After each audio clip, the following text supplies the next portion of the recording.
नमस्कार दोस्तों, राधे राधे, जय श्री कृष्ण। आज हम लेकर आए हैं पितृपक्ष की कथा। प्राचीन काल की बात है। नर्मदा तट पर सत्यसेन नाम का एक धर्मात्मा राजा राज्य करते थे।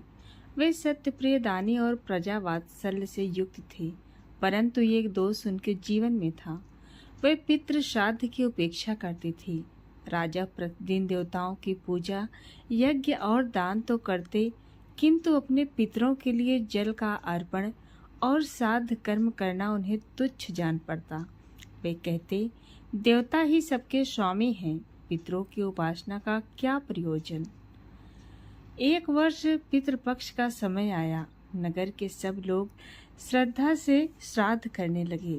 उसी रात राजा सत्यसेन को स्वप्न में 3 दिव्य पुरुष दिखाई दिए। उनके शरीर जर्जर, वस्त्र धूल से भरे और नेत्रों में करुणा थी। उन्होंने कहा, हे वत्स सत्यसेन, हम तेरे पितर हैं। तूने यज्ञ किए, दान दिए, किंतु हमें जल की एक बूंद भी न दी।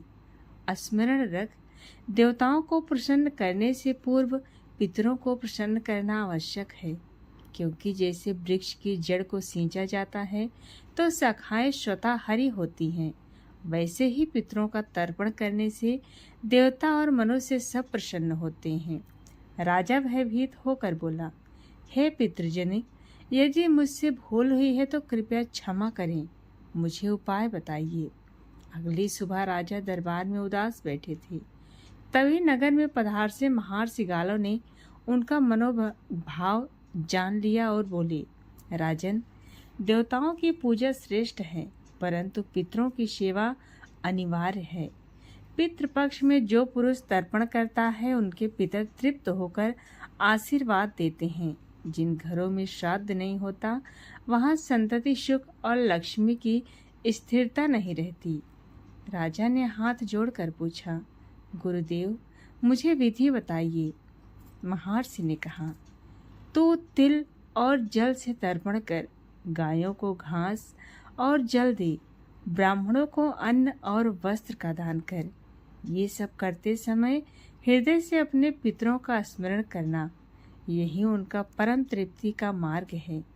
राजा ने उसी दिन नर्मदा तट पर जाकर तिल, जल और कुश से तर्पण किया, ब्राह्मणों को आदर पूर्वक भोजन कराया और स्वयं हाथ जोड़कर प्रार्थना किया कि हे पितृजन, मैं अज्ञानवश भूल कर बैठा था। आज से प्रतिवर्ष पितृपक्ष का श्राद्ध से श्रद्धा से पालन करूंगा। जैसे ही तर्पण समाप्त हुआ, आकाश से पुष्पों की वर्षा हुई। एक मधुर वाणी सुनाई दी, वत्स सत्यसेन, तेरा अपराध क्षमा हुआ।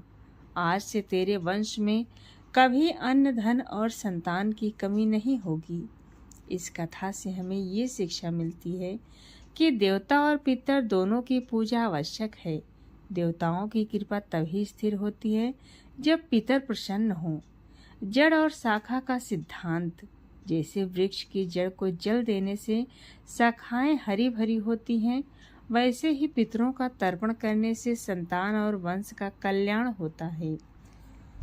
तर्पण का महत्व।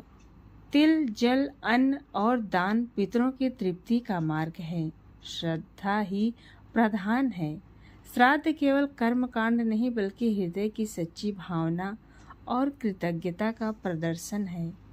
पितृ आशीर्वाद का फल पितरों की प्रसन्नता से घर परिवार में सुख, शांति और लक्ष्मी की स्थिरता आती है। तो दोस्तों, ये रही पितर पक्ष की कथा। आपको कैसी लगी कमेंट में ज़रूर बताएं और हमारे चैनल को सब्सक्राइब करना और वीडियो को लाइक शेयर भी करना।